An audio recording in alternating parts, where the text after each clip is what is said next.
So we are done with 16 parts of our chapter. Let's move on to 17th part and discuss difficult word meanings extracted from this part. So first difficult word from this part is sobs. इसका मतलब होता है to cry noisily, यानी जोर से रोना. Second is diminished. It means to reduce or be reduced in size or importance, यानी कम होना. Third word is hiccupy. It means having hiccups, हिचके आना. Fourth word is spank. It means to slap with one's open hand, yani thapki dena. Fifth word is gollywogs. It means a soft doll with bright clothes, a black face and fuzzy hair, yani gudiya. Sixth word is reprovingly. It means in a way that shows that you do not approve of something that somebody has done, yani malamat karna. Seventh word is spook. It means a ghost, और उर्दू में से कहेंगे भूत. Eighth word is wobbly. It means weak or shaky. It means in Urdu kamzor. Ninth word is chatter. It means informal talk, yani chahchahana. 10th word is inconsequential. It means not important or significant, yani ghair yakini. 11th word is beagle. It's a breed of dog. In Urdu में simply हम इसे कुत्ता कह सकते हैं. 12th word is encased. It means to cover or surround something or someone completely, यानी किसी चीज का अहाता करना. So let's move on to its explanation now. पिछले पार्ट में क्या हो रहा था कि मिंटा अपने कमरे में रो रही थी. वो इतना रो रही थी कि उसकी मदर ने सुना और उसके रूम में आ गई और उसको कंसोल करना शुरू हो गई उस तरीके से जिस तरीके से वो बचपन में उसको कंसोल करती थी जब वो किसी बात से परेशान होती थी. अब ये सारा सीन मिंटा का फादर देख रहा था. वो चुप करके खड़ा हुआ था और सारी सीन को विटनेस कर रहा था और कुछ नहीं बोल रहा था. She was aware that her father had come to the doorway. He said nothing. अब क्या होता है कि जब उसकी मदर मिंटा को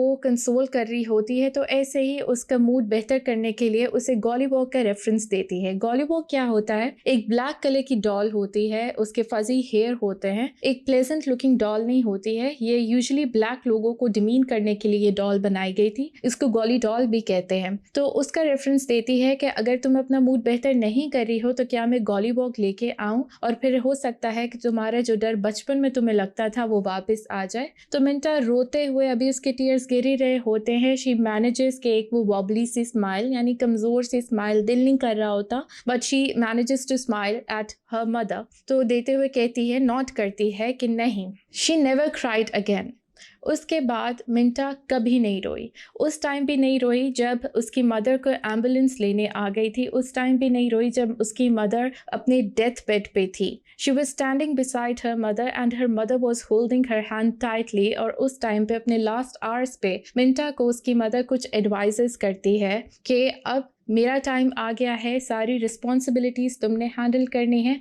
सबसे पहली बात वो ये कहती है कि अपने फादर को जो वाइटामिन पिल्स हैं वो ध्यान से देनी है क्योंकि वो बहुत ज़्यादा केयरलेस है. खुद से वो वाइटामिन पिल्स नहीं लेते हैं, वो भूल जाते हैं. सो वाइटामिन पिल्स की भी एक सिग्निफिकेंस है इस स्टोरी में. ये एक सिंबलिज्म है. ये किस चीज़ के लिए सिंबलिज्म है हम आगे चल के देखेंगे. फिर वो क्या करती है कि वो अपने डेथ बेड पे होती है. उस टाइम भी क्योंकि वो बहुत ज़्यादा फ्री स्पिरिटेड होती है, वाइब्रेंट नेचर की होती है, वो कोशिश कर रही होती है चैटर करने के लिए, मतलब अच्छी अच्छी बातें, पॉजिटिव बातें करने की कोशिश कर रही होती है और सबका मूड बेहतर रखने की कोशिश कर रही होती है. ये सारी बातें करने के बाद वो मिंटा को कहती है कि अब जल्दी जल्दी यहाँ से चली जाओ. इन अ फन वे वो कहती है. जब वाइटामिन पिल्स की उसको एडवाइस करती है कि अपनी फादर को वाइटामिन पिल्स देना और उसका ख्याल रखना, तब मिंटा भी बहुत अच्छे तरीके से कहती है कि मैं उनका ख्याल एक बीगल की तरह रखूँगी, एक बीगल की तरह उनको वॉच करूँगी. बीगल एक कुत्ता होता है, तो उसका वो एक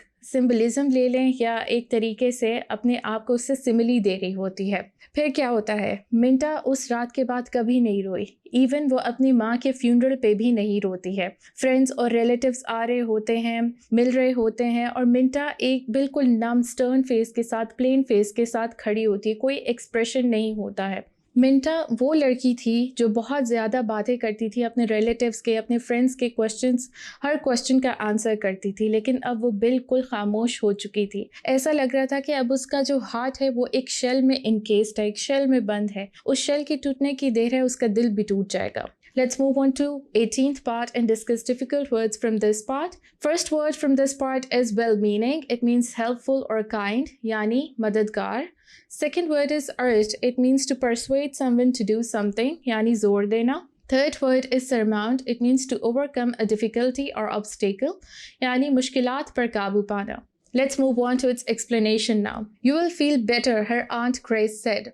अब यहाँ पे क्या हो रहा है कि कुछ रिलेटिव्स और कुछ उसके जो फ्रेंड्स हैं मिंटा के, वो उसको जोर दे रहे हैं कि तुम थोड़ा रो लो. मिंटा बहुत नम हो चुकी थी, वो सारी सिचुएशन को प्रोसेस कर रही थी उस टाइम पे. उसके लिए बहुत ज़्यादा मुश्किल टाइम था. She was the only child of her parents, और जब उसके सर से माँ का साया ख़त्म हो गया था, वो अपना टाइम ले रही थी हर चीज़ को प्रोसेस करने के लिए. अब जब बहुत सारे लोग उसको ये अर्ज कर रहे थे कि तुम थोड़ा रो लो, तुम्हारा दिल हल्का हो जाएगा, यू विल फील बेटर, वो बहुत ज़्यादा इरिटेट हो रही थी, क्योंकि ये उसकी नीड है. उसे पता है कब रोना है कब नहीं रोना है.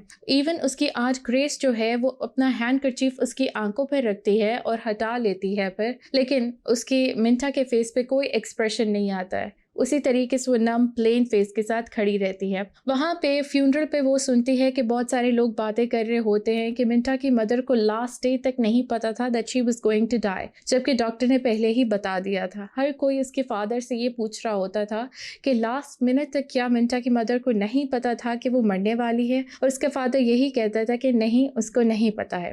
फिर मिंटा ये जब सुन रही होती है, ऐसे ही अपनी सराउंडिंग्स में देखती है, बेडरूम की सराउंडिंग्स में, और फिर कहती है कि इन कर्टन्स को वॉश करना चाहिए फॉर क्रिसमस. क्रिसमस आ रहा होता है, जैसे कि हम ईद पे अपने घर की सफाई और क्लीनिंग करते हैं, वैसे वेस्टर्न साइड पे भी होता है. तो फिर वो कहती है कि क्रिसमस के लिए मुझे कर्टन्स वॉश कर लेने चाहिए.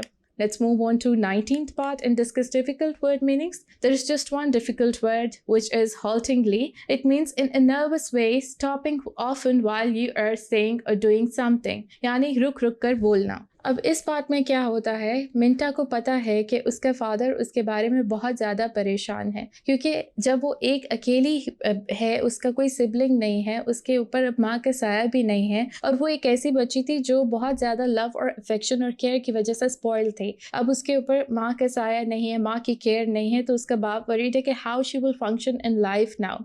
बट मिंटा को पता भी होता है कि उसका फादर वरीड है, और उनके बीच में एक वॉल आ गई होती है, क्योंकि आफ्टर डेथ उनके बीच में कोई कम्युनिकेशन नहीं हो रही होती. मिंटा और उसके फादर के बीच में एक वॉल बन गई होती है, जिसको मिंटा सरमाउंट नहीं करना चाह रही होती, पास नहीं करना चाह रही होती, तो बहुत ज़्यादा वैसे ही सिचुएशन से टाइड होती है.